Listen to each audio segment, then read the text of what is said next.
Hi mommies and daddies, welcome back to Momcom India. आज से कुछ टाइम पहले मैंने एक वीडियो किया था जिसमें मैंने कबीर की बर्थ स्टोरी आप सबके साथ शेयर करी थी।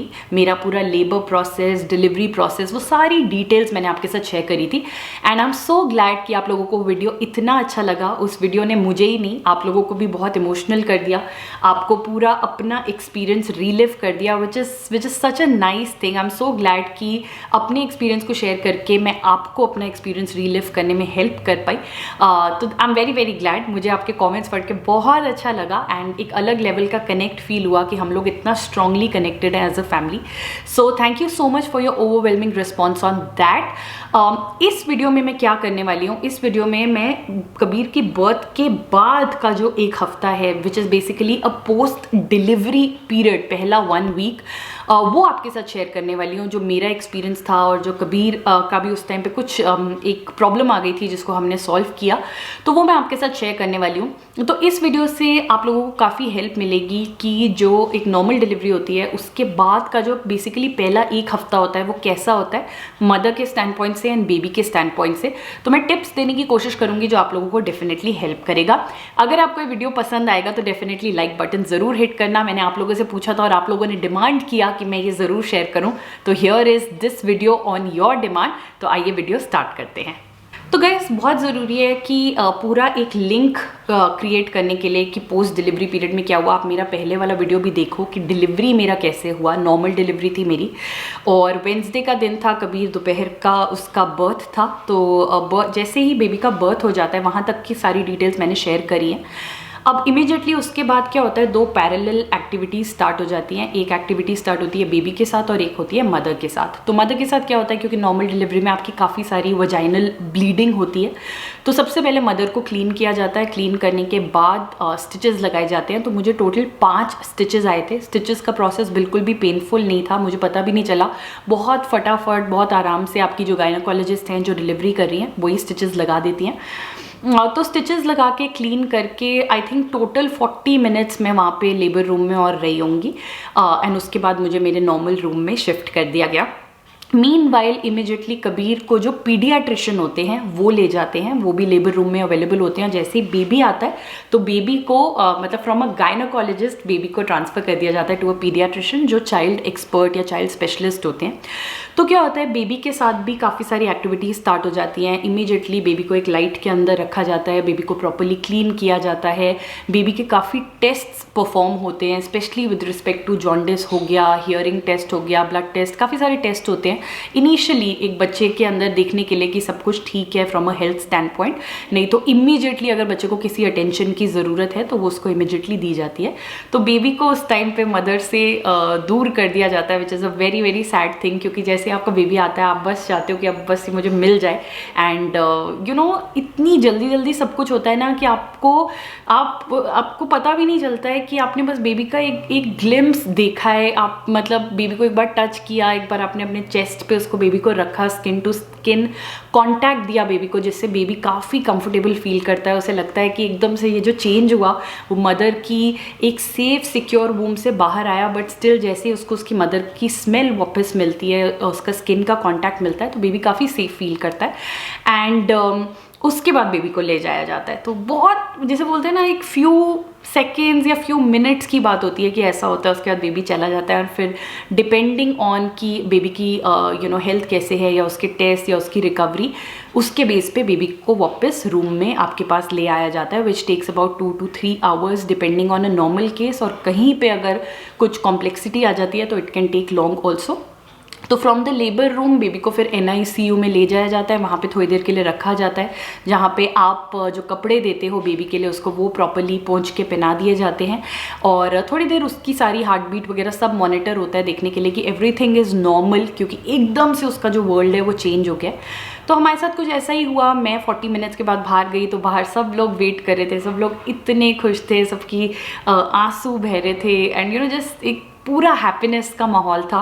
एंड मेरे को रूम में ले जाया गया इर्रिस्पेक्टिव ऑफ इतने लंबा लेबर, मतलब मैं प्रैक्टिकली 1:30 बजे आई थिंक 1:30 के आसपास 1:30 के आसपास मैं हॉस्पिटल में एडमिट हुई थी एक दिन पहले, और आई थिंक 1:30 2 o'clock के आसपास ही मैं वापस रूम में आई हूँ। तो प्रॉपर लाइक एक 24 आवर्स की जिसे बोलते हैं ना जद्दोजहद करने के बाद भी मतलब ऐसा नहीं था कि मेरे अंदर एनर्जी नहीं थी।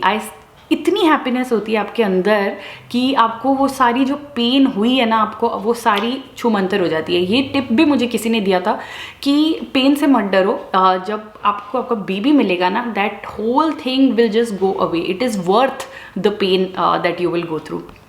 तो मुझे काफ़ी अच्छा लगा, मैं बहुत एक्साइटेड थी सबको देख के कि सब इतने खुश हैं, सब अपनी ब्लेसिंग्स दे रहे थे। तो मुझे रूम में ले आया गया। उसके बाद तो बस हमसे वेट ही नहीं हो रहा था कि कबीर कब आएगा, कबीर कब आएगा।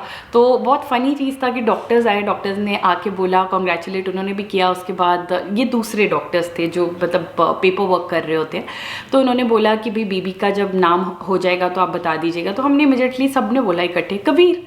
तो डॉक्टर भी हंसने लग गए कि ये क्या हो रहा है, उनको नहीं पता था ये, बिकॉज अलग डॉक्टर थे। तो उन्होंने कहा पहले से ही आपको पता है कि आपने नाम भी रख लिया? तो हमने कहा हमारा सब कुछ पहले से ही डिसाइडेड था कि अगर बॉय होगा तो ये नाम होगा, गर्ल होगा तो वैसे नाम होगा।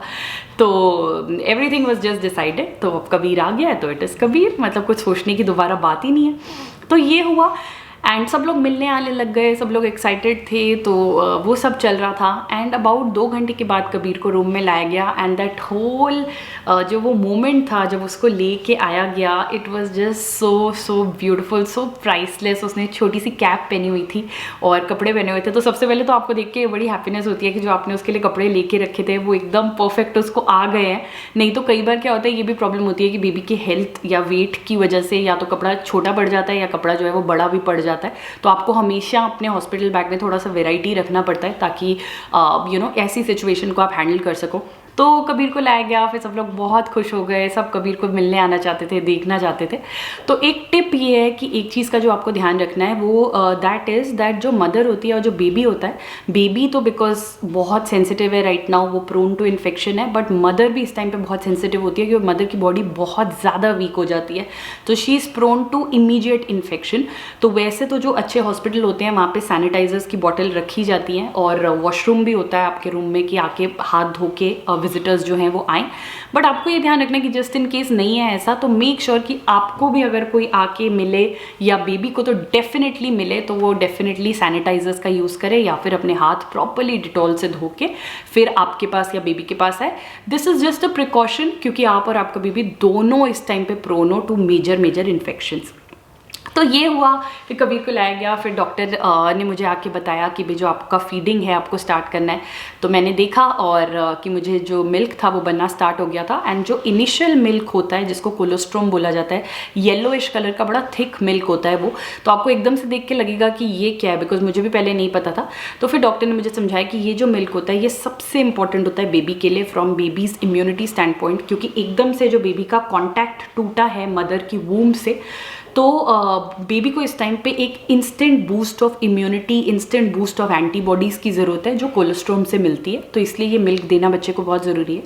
तो ऑब्वियसली आप जितना मर्जी वीडियोस देख लो, आप जितना मर्जी पढ़ लो, बट जब आपको फीडिंग कराना होता है तो वो it is just your experience, हर किसी का एक्सपीरियंस इसमें अलग होता है। तो मैंने उठाया कबीर को और मैंने कराने की कोशिश करी, तो मैं कोशिश करी थी, बट नॉर्मली क्या होता है कि हमेशा हम बेबी के कंफर्ट के बारे में सोचते हैं, तो मैं झुक के फीड करा रही थी कि भाई उसको ऊपर ना आना पड़े ज़्यादा, मैं नीचे होकर उसको फीड करा देती हूँ। तो मुझे डॉक्टर ने समझाया कि ऐसे करने से, बिकॉज ब्रेस्ट फीडिंग कोई एक दिन की बात नहीं है, अगले 1 साल तक, स्पेशली 6 मंथ्स तक तो आपको करना ही है, बट कोशिश करके 1 साल तक आपको ज़रूर बेबी को फीड कराना है। तो मेक श्योर कि आप सही प्रोसेस समझो, क्योंकि आप दिन रात अब यही कराने वाले हो।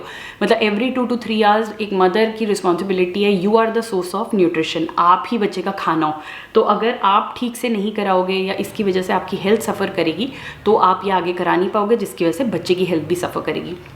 तो उन्होंने मुझे सही तरीका समझाया कि कैसे फीडिंग कराना है, कैसे आपको अपनी बॉडी को बिल्कुल स्ट्रेट रखना है, बैक को स्ट्रेट रखना है, कोशिश करना है कि चेयर पे बैठ के फीडिंग कराओ या फिर एक फीडिंग पिलो यूज़ करो और बेबी को थोड़ा सा ऊपर की तरफ स्लांट पोजीशन में पकड़ो एंड फिर बेबी को फीड कराओ। बेबी का जो मुंह है उसको निप्पल तक लेके आओ इंस्टेड ऑफ निप्पल को बेबी तक लेके जाने के।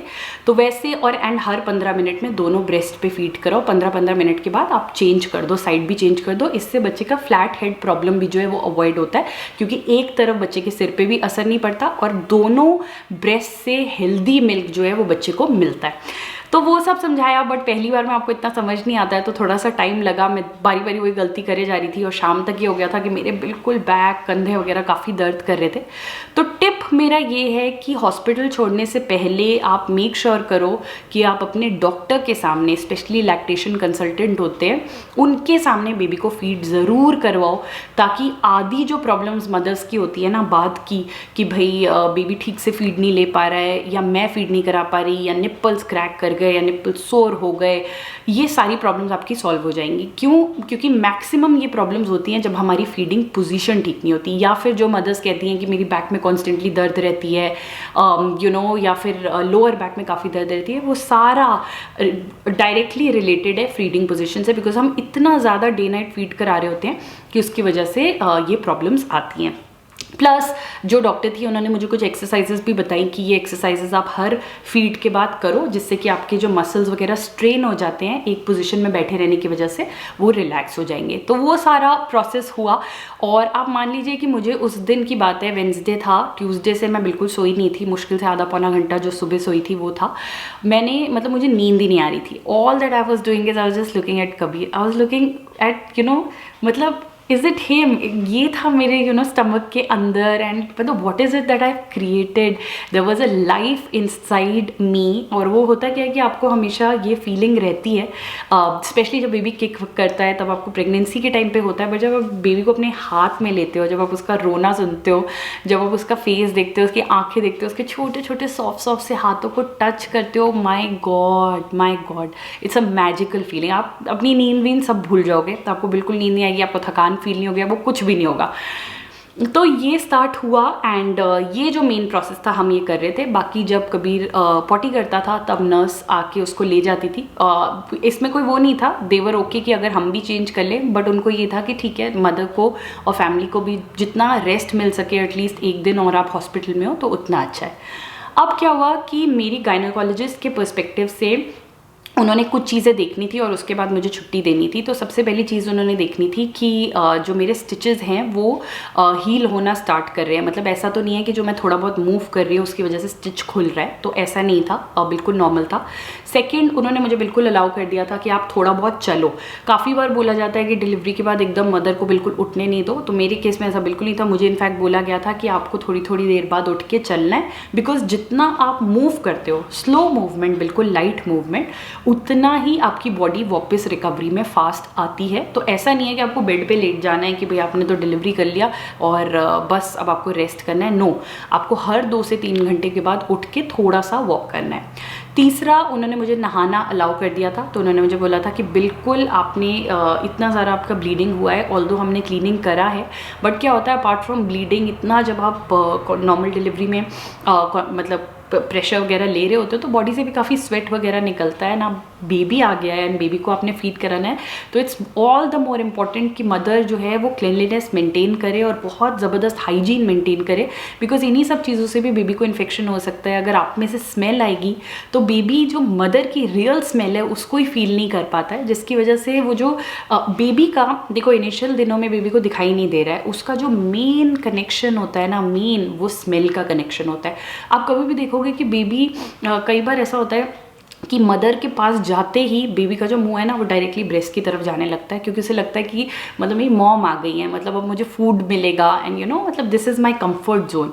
तो वो इसीलिए होता है क्योंकि स्मेल का बहुत ज़बरदस्त कनेक्शन होता है एंड इसलिए इट्स इंपॉर्टेंट कि आप अपनी बॉडी को बिल्कुल क्लीन रखो। तो मुझे नहाना अलाउ कर दिया गया था कि आप गुनगुने पानी से फटाफट पहला बाथ ले लो और एक डिटॉल सोप टाइप या कुछ ऐसे करके आप बाथ लेके फ्री हो जाओ। तो ये तीसरी इंपॉर्टेंट चीज़ थी, एक मिथ है जो मैं ब्रेक भी करना चाहती थी। बाल धोना भी उन्होंने मुझे बिल्कुल अलाउ कर दिया था कि आप बाल भी धो सकते हो, बट इट्स बेटर कि आप मतलब अगर चाहो तो आप अवॉइड भी करके कपड़ा जो है सिर पे बांध सकते हो, क्योंकि थोड़ा बहुत क्या होता है कि बॉडी इतनी ज़्यादा वीक होती है कि बॉडी को ठंड लगने का चांस होता है। तो वो गर्मी बॉडी में मेंटेन करने के लिए बहुत ज़रूरी है कि मदर सिर पे कपड़ा बांध के रख ले, सॉक्स पहन के रख ले, प्रॉपरली कवर्ड होके रहे। तो इससे क्या होगा कि बॉडी को एक वार्मथ मिलता रहेगा, क्योंकि ब्लड लॉस आप अपने पीरियड्स के टाइम पे भी देखोगे, जब आपको ब्लड लॉस होता है एक तो एक वीकनेस सी होती है, एक तो ऐसी कपकपी सी भी आपको लगती है। जब डिलीवरी के टाइम पे इतना ब्लड लॉस होगा तो आप इमेजिन करो कि आपकी बॉडी कितनी वीक होगी।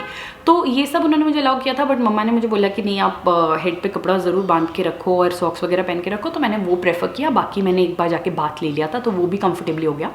चौथी चीज़ जो वो देखना चाहती थी वो था कि मैं एक स्टूल पास करूं, मतलब not may be the same day but next morning तक मुझे स्टूल पास होना चाहिए, उसके बाद ही छुट्टी करें। क्योंकि क्या होता है कि एक ये प्रॉब्लम भी बहुत होती है, फिशर्स की प्रॉब्लम हो जाती है और कॉन्स्टिपेट हो जाते हैं एकदम से, क्योंकि आप प्रेशर ही नहीं लगा पाते हो। आप जब प्रेशर लगाते हो तो आपको लगता है कि आपके जो स्टिचेस हैं वो खुल जाएंगे, तो उस डर से साइकोलॉजिकली कहीं ना कहीं आप प्रेशर लगा ही नहीं रहे हो, जिसकी वजह से आप स्टूल पास नहीं कर पाते हो। तो उस केस में डॉक्टर्स क्या करते हैं कि आपको वो एक स्टूल सॉफ्टनर दे देते हैं, एक सिरप मुझे याद है कि मुझे दिया गया था और मुझे बोला था कि अगर आपको कल मॉर्निंग तक नहीं आएगा स्टूल तो आप ये सिरप पीना, बिकॉज पेट का क्लियर होना जो है वो बहुत ही ज़्यादा ज़रूरी है। तो आप ये सिरप लेना। तो ये मेरा टिप है कि आप ये अपने डॉक्टर से ज़रूर डिस्कस करें। एंड जब आपका छुट्टी हो जाता है हॉस्पिटल से तब के लिए भी आप डॉक्टर से डिस्कस करें कि जो अगला एक हफ्ता है अगर आपको ये प्रॉब्लम फिर से आती है तो आपको क्या करना है। वैसे बेस्ट चीज़ ये है कि जो अगला एक हफ्ता है, क्योंकि आपके स्टिचेस 7 से 10 दिन में रिकवर हो जाते हैं, तो उस 7 से 10 दिन के लिए, ताकि आपका प्रेशर ना पड़े कॉन्स्टिपेशन की वजह से, आप पपाया खाओ। आप बहुत ज़्यादा पपाया खाओ डेली बेस पे, जिससे कि आपका जो स्टूल है वो प्रॉपर्ली क्लियर हो जाएगा। आप बहुत ज़्यादा पानी पियो, बहुत ज़्यादा फ्रूट्स खाओ, जिससे आपको काफ़ी एक अच्छा हेल्दी वे में भी आपके अंदर न्यूट्रिशन जाएगा, प्लस आपको कॉन्स्टिपेशन का प्रॉब्लम भी नहीं होगा। तो ये चौथी चीज़ थी जो उन्होंने चेक करी। मुझे अगले दिन स्टूल आ गया, तो दैट वेज ऑल्सो सब कुछ ठीक था। तो मेरे साथ सब कुछ जो है वो बिल्कुल ठीक हो रहा था, जो 4-5 चीज़ें उन्होंने देखनी थी। तो मुझे डॉक्टर ने बोल दिया था कि आज वेंसडे को आपका बेबी हुआ है, कल आपको छुट्टी आइडली मिल सकती है। तो नॉर्मल डिलीवरी के केस में मैक्सिमम आप लगा लो कि 2 दिन आपको हॉस्पिटल में रहना पड़ता है। सीजेरियन में मैंने सुना है कि 3 से 4 दिन भी हो जाता है सी सेक्शन के केस में। तो वो डिपेंड करता है कि क्या कॉम्प्लिकेशन है या मतलब कितना रिकवरी की ज़रूरत है, तो वो हो जाता है। तो ये तो था मेरा पार्ट, जो सब कुछ ठीक चल रहा था। अब आते हैं कबीर के पार्ट पे।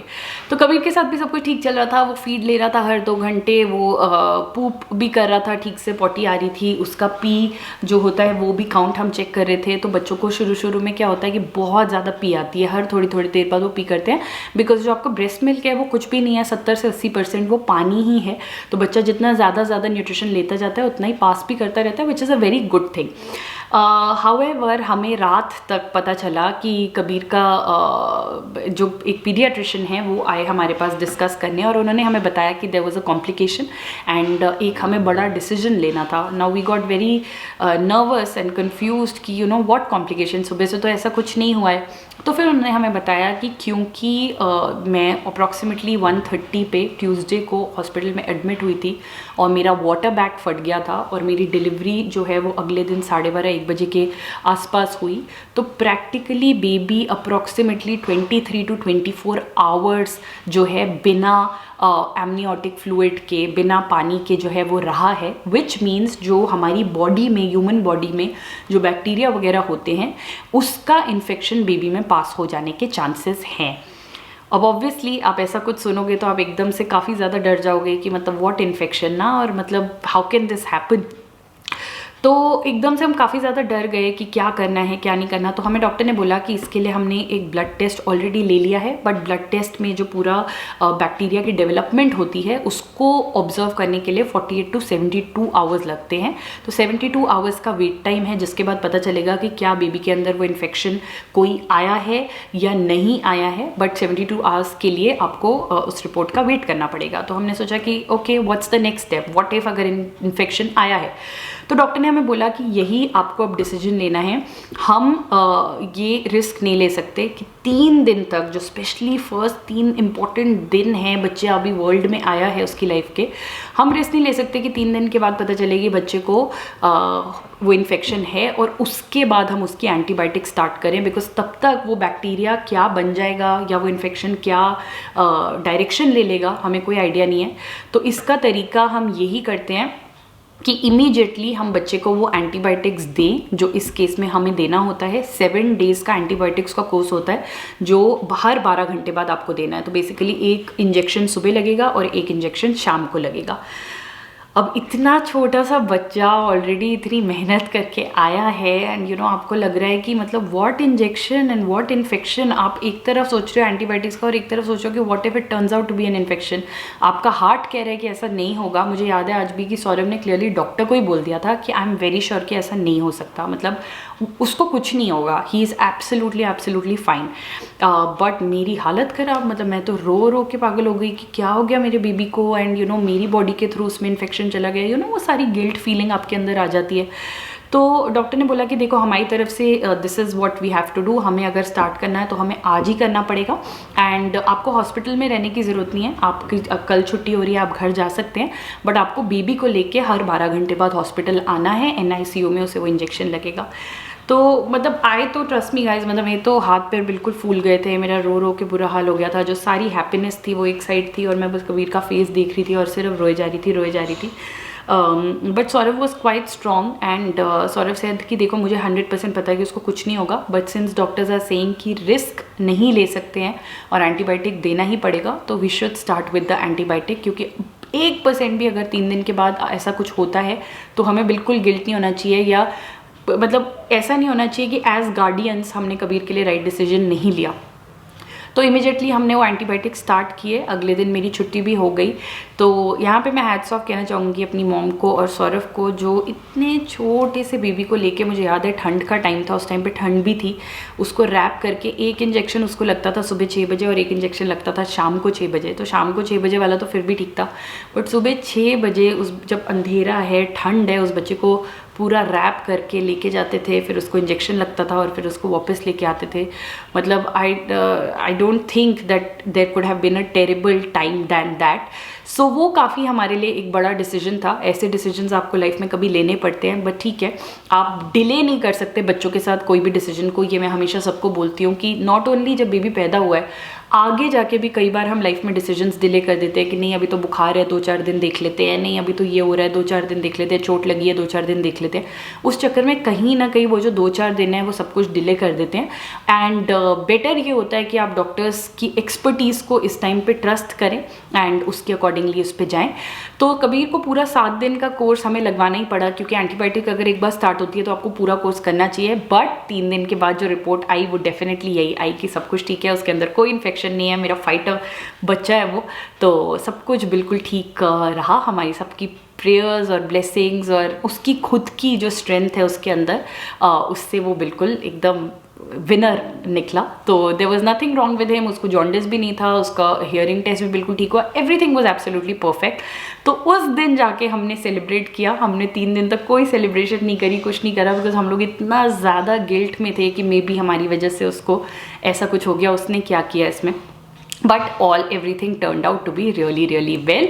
सो टिप मेरा ये है कि डॉक्टर्स की एडवाइस को ट्रस्ट करें। मेक श्योर कि बच्चे के जो ज़रूरी टेस्ट हैं वो टेस्ट हॉस्पिटल में हों, उसकी रिपोर्ट्स आप टाइम पे कलेक्ट करें एंड देखें कि अगर कहीं पे भी कोई कॉम्प्लिकेशन आती है तो उसको कैसे आपको ट्रीट करना है। बस उसके बाद हम घर पे अपना टाइम एंजॉय कर रहे थे। मेरे स्टिचेस 1 हफ्ते में पूरी तरह से रिकवर हो गए थे। डॉक्टर ने मुझे पूरा जो स्टिचेस रिकवरी का प्रोसेस है वो अच्छी तरह से समझाया हुआ था। अगर आप चाहते हो कि मैं उसके ऊपर एक वीडियो करूँ छोटा सा, तो आप कमेंट करके बता सकते हो। मैं definitely I would love to do that. तो स्टिचेस रिकवरी हो गई थी, ब्लीडिंग मेरी चल रही थी जो 10 दिन के बाद बंद हो गई थी, क्योंकि इनिशियली आपकी काफ़ी ब्लीडिंग होता है। काफ़ी लोग कंफ्यूज हो जाते हैं कि मेरे पीरियड्स वापस आ गए, बट ऐसा नहीं होता है। वो आपका जो सारा ब्लड है अंदर जो यूट्रस में सब जमा हो जाता है वो सारा क्लियर ऑफ हो जाता है। तो और इनको निकलना भी बॉडी से बहुत ज़रूरी होता है। तो वो सारा आराम से निकला। ब्रेस्ट मिल्क मुझे बहुत अच्छा आ रहा था। अपनी हेल्थ का मैंने अच्छी तरह से ध्यान रख रही थी मैं। एंड सौरभ ने छुट्टी ली हुई थी उस टाइम पे। मेरी मॉम 1 हफ्ते की छुट्टी पे थी, सौरभ के पेरेंट्स यहाँ पे थे, तो काफ़ी सपोर्ट था इनिशियल पीरियड में कि भाई सब लोग एटलीस्ट हैं आसपास, तो वो था। एंड वो पीरियड काफ़ी अच्छे से निकला। तो मेरा टिप आपको एक और ये है कि मेक श्योर कि पहले 10 दिन के लिए आपके पास कोई ना कोई गार्डियन ज़रूर हो। It can be your partner. अगर आपके पार्टनर को छुट्टी नहीं मिल रही है then it has to be somebody from the family. But पहले 10 दिन में आपको नॉर्मल डिलीवरी में भी बहुत ज़रूरत पड़ती है, क्योंकि ये काफ़ी क्रिटिकल टाइम है आपकी अपनी रिकवरी का। तो बाकी अब मैं थोड़ी फोटोज़ वगैरह डालने की कोशिश करूँगी जिसमें आप देखोगे कि मैंने अपनी नॉर्मल डिलीवरी में इतना प्रेशर लगाया था डिलीवरी करने का कि मैं सब बिल्कुल फूल गया था, एकदम स्वेलिंग हो गई थी। मैं बहुत कम फोटो खिंचवाती थी इस चक्कर में उस टाइम पे, बट आई एम ग्लैड कि मैं खिंचवाती थी और सब कुछ जो है वो बहुत अच्छा हुआ। तो गाइज बस यही था मेरा पोस्ट डिलीवरी फेज जो बहुत अच्छे से निकला। आपको अपनी डाइट का बहुत ध्यान रखना है। मैंने एक वीडियो किया हुआ है कि एक ब्रेस्ट फीडिंग मदर को क्या हेल्दी डाइट खानी चाहिए पोस्ट डिलीवरी, आप वो ज़रूर जाके देखो।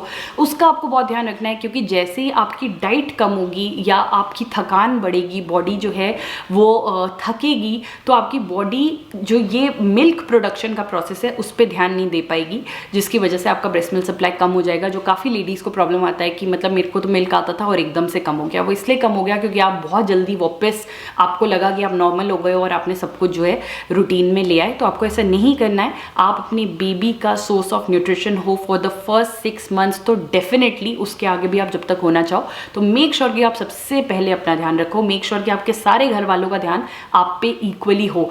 जनरली सबका ध्यान क्या होता है, बच्चों पे चला जाता है, बेबी आया है तो बेबी का ध्यान, बट यही चीज़ हमें बदलनी चाहिए। ध्यान जो है वो मदर का भी इक्वली रखा जाना चाहिए, क्योंकि बेबी हेल्दी तब रहेगा जब मदर ठीक रहेगी और मदर के थ्रू बच्चे को हेल्दी न्यूट्रिशन मिलता रहेगा। तो ये आपको ध्यान रखना बहुत ही ज़्यादा ज़रूरी है। एंड बस बिल्कुल मैं लास्ट में ये बोलना चाहूँगी कि नॉर्मल डिलीवरी बिल्कुल टफ नहीं होती है। अगर ठीक से ध्यान रखा जाए तो सब कुछ आसानी से हो सकता है। और बेबीज़ का इस वर्ल्ड में आना एक कम्प्लीटली नेचुरल प्रोसेस है। कोई कॉम्प्लिकेशंस वगैरह के लिए डरने की ज़रूरत नहीं है। सब कुछ बहुत अच्छा होगा। जस्ट बी पॉजिटिव, अपने हार्ट में कॉन्फिडेंट रहो, अपना ध्यान रखो and everything will be super. तो आई होप आपको ये वीडियो भी पसंद आया। अगर पसंद आया होगा तो लाइक बटन हिट करना बिल्कुल नहीं भूलना और कमेंट करके मुझे बताना कि आपको ये वीडियो कैसा लगा। Thank you so much. इस वीडियो में मैं रोई नहीं हूँ, क्योंकि एक्चुअली मैं बहुत हैप्पी थी अपने पोस्ट डिलीवरी फेज में कि सब कुछ जो है वो बहुत अच्छे से हुआ। एंड जो कबीर का विन था ओवर हिज इन्फेक्शन, उसने I am very proud of that and I am very happy about that. इसलिए no more tears, because life post the delivery has been like so full of happiness. There are obviously days when you feel emotional and you have tears, but they are tears of happiness, right? तो वो तो चलता ही रहेगा हमेशा. So okay guys, thank you so much for loving, liking and encouraging Momcom India always. I love you so much. Bye bye.